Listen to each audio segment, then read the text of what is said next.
everyone. Welcome to this wealthmanagement.com Fast Chat. I'm Shannon Rossick.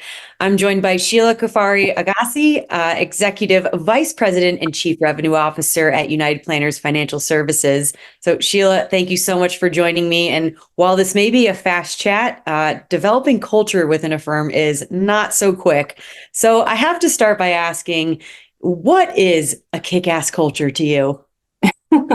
Great question. So, hello, Shannon. Thanks for having us here today. And it's all part of our culture. Obviously, is to share information and to be open and transparent. But to me, really, a kick-ass culture is a team of people all being on the same page. And because I'm a visual person, I like to kind of envision it as our entire employee force working together, locked arm in arm, all working towards and migrating their way towards meeting the firm's overall objectives and continuing towards those same goals with a smile on their face. If at any point along the way, and we, United Planners, has 80 home office employees, 80 plus, at any point along the way, if someone should fall down running towards those goals, that, the rest of the group would stop, make sure they pick that person up, relock elbows with them, and then make sure that we continue on that same path together, united as a team. So to me, that's kind of the definition. I'll tell you that there's a lot of different ways to get there. And I think we're going to talk about some of those. We'll share a lot of tips and tricks here today.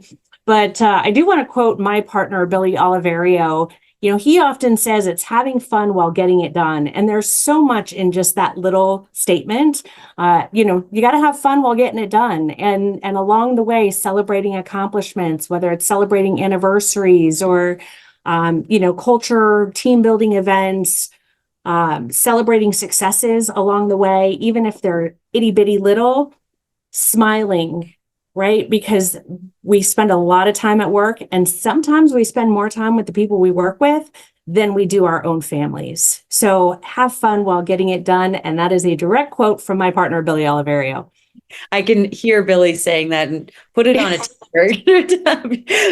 That is a great mantra. But, you alluded to it a little bit, but there must just be a lot of moving parts when it comes to creating a great culture. So where can someone just even get started if they do want to create that incredible kick-ass culture? Yes. So it really starts by defining, who do you want to be? What does that look like for you? What is your overall mission, and how do you want to be known as and for by your clients, by your community? How do you want to be known? And then you build a path, you kind of start here, and then how are we going to get here? This is your vision, right? And creating that vision of how you're going to get there. And then we've taken that and gone even a step further, is identifying, the ideal client. Who do we want to work with? Because bad clients can ruin your culture, frankly.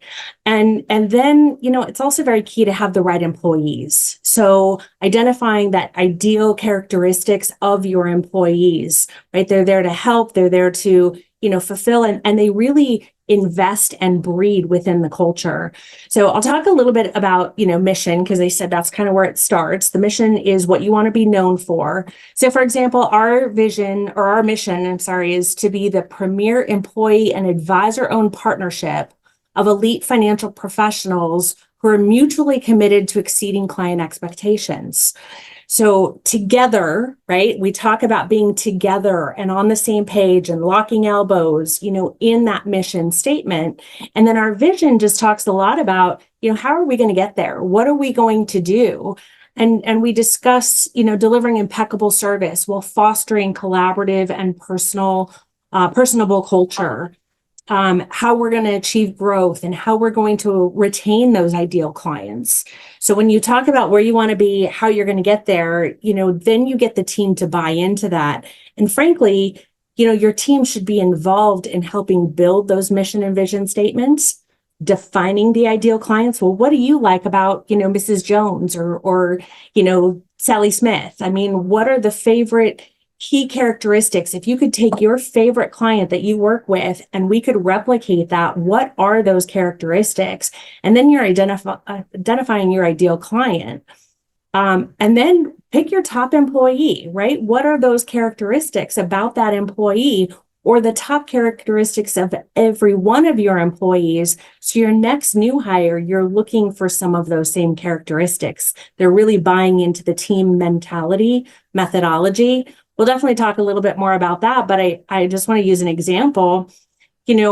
When you have the right employees, if it's 4:30, 4 o'clock on a Friday night, and one employee has a stack of files to still get through, this big, and the employee next to them goes, I've been done since 3 o'clock, that's not fostering a great culture.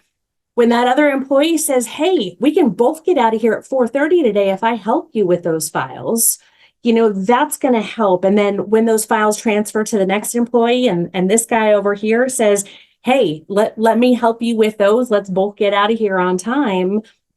That's no man left behind. That's somebody, who broke out of the arm holds, and then the other team members came, pick them up, made sure that they were back on solid footing, relocked elbows, and continued toward the same goals. So that's just an example of that. It's really leadership. Employees aren't always going to do that by themselves. It takes leadership to help coach people into what your expectations are, because there are a lot of employees who would rather just sit there and twiddle their thumbs and let the clock tick down. They're not actively out looking for things to do. And if you tell me that you have every single employee is out there on their own initiative and doing it all themselves, I'm going to say, wow, you hit the lottery. That's pretty incredible. But since that's not the case, and you have to motivate people and you have to hold them accountable, and it really comes from that leadership that's going to help drive that. And so you mentioned holding people accountable, which can sometimes be a little bit of a dirty word, particularly when it pertains to culture. Because isn't that sometimes contrary to great culture? Creating that idea of just accountability. That's a great question. Accountability it can be a strong word. And, when you're a great leader, you're going to lay out your expectations very clearly. You're going to have deadlines. And when you have the right employees, they're really going to hold themselves accountable. But, they don't want to be lost and they don't want to be roaming around. They want that leadership. They want that guidance. They want to hear from you what they can be doing better. And some people think it's demotivating to give that guidance to their employees. And I will tell you, I think it's really contrary. When you have, go-getters who are out there looking for things, you don't say, hey, you did this wrong. It's like, here's how to get to the next level. So it's that coaching, and that brings in the accountability. So again, when you have the right employees, they're going to hold themselves accountable, and they care about reaching goals, fulfilling the company's missions and vision. They're going to follow up on their own commitments naturally, and they're going to want to meet deadlines. But you really just need to keep giving them that next ability to grow, into their next role. And that's where, to get here, I need you to be doing these things and hold them accountable to it. Absolutely. It's natural to make mistakes. People make mistakes. And I often say, first of all, respond to those with kindness, with respect. We are human beings. And I make mistakes. It hurts. It hurts my soul when I make a mistake, but it happens. And that's because, we're accountable to ourselves, and we've just got so much, and we're driving so hard all the time. But when one of your employees makes a mistake, it's really important that, you don't pin them against a wall. You don't make them feel like they have no way out, and that because they already hold themselves accountable. They feel terrible about it. And so you can take that opportunity to say things like, maybe I didn't train you right on this. Let's revisit this. Let's talk about, a different way that I can convey this information so that this does not reoccur in the future. And you can basically take responsibility for their mistake in a situation like that. So again, leadership, this is all just part of not making somebody go home and cry at night, but rather, being really excited about this new opportunity to learn a new way to do something that can really have a different result. And now they get to be accountable and prideful of their work product. And as you mentioned, it really all starts from the top, right? It's a trickle down effect. And if you don't have empathetic leaders who are willing to take that approach, that can be a huge struggle. You're right. You're right. Yeah. I mean, you need to be empathetic. You need to kind of lead by example, right? It's if you expect your staff to do a bunch of stuff that you're not doing yourself, well, you're probably not going to get the right result that you're after. I always say transparency too. Transparency is just so key. Your employees can smell when something's off. They just know, right? You're not telling me something, and there's no expectation that, a leader within an organization can share everything that they know, because that can be contrary to culture as well.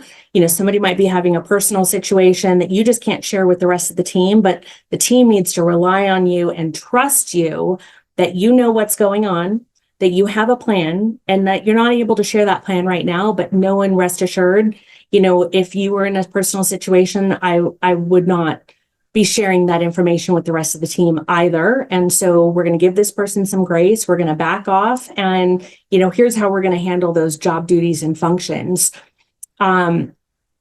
Transparency, open book, really just, again, kindness and respect all the time, and making sure that, that's conveyed amongst the team, earning that trust from your teammates. They will follow you anywhere you lead them, if they have trust for you, and empowering them to make decisions where you can. And right out the gate, maybe the first 3 years that somebody's with you, maybe they're not allowed to make decisions, because, it is your organization. You are the owner of that business, and therefore, they need to do things the way that you need them done. But once they've established that trust back from you, then you can start to let go a little bit and really empower them to start making decisions on their own. Guidance here and there, right? You're always going to be there to help guide, put up the guardrails. Here's what I recommend in this situation, or I suggest this, but it's not I said to do it this way. It's their guardrails and overall suggestions. One of the other things that I would just say is, finding people's pillars of strength. I am a big believer in, right brain attributes and left brain attributes. So some people live in their right brain more, some people live in their left brain more. And as a leader, you need to know and understand that, because if you have a left brain person in a right brain role, you've set that person up for failure. And it doesn't mean that they're a bad employee. It just means that they're in the wrong role. And maybe, you're hiring for a right brain person, but you didn't even realize that person had the strengths because you've been kind of pigeonholing them to a left brain role. And for those of you who don't know, right brain's kind of more marketing, visual, maybe client communications, client relationship manager, whereas a left brain's going to be writing WSPs and, maybe auditing and, really in the weeds doing your, financial analytics. So having the right person in the right role is really, really important. And there's some different tools out there that you may consider, like a Strengths Finder, for example, is a really great one. You can learn how people want to be communicated with. I actually just did it with my 14-year-old daughter. If there's any women here watching that have teenage daughters, I strongly recommend it. We had one in common. I'm like, ooh, I can relate to that.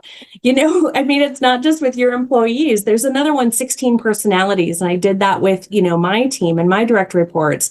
And you kind of fall into one of these 16 personalities. And then again, how do we relate? How do you want to be communicated with? Where are your strengths? Are you more right-brained or more left-brained? And then make sure that you can realign their job descriptions based on their strength set. So these are all little things. Last, I just say celebrate, celebrate, celebrate. Every little milestone. So for example, my team has a maritime bell, the old ship bell. And when there's an accomplishment. Someone has finished something that they set out to, succeed upon. They can go ring that bell.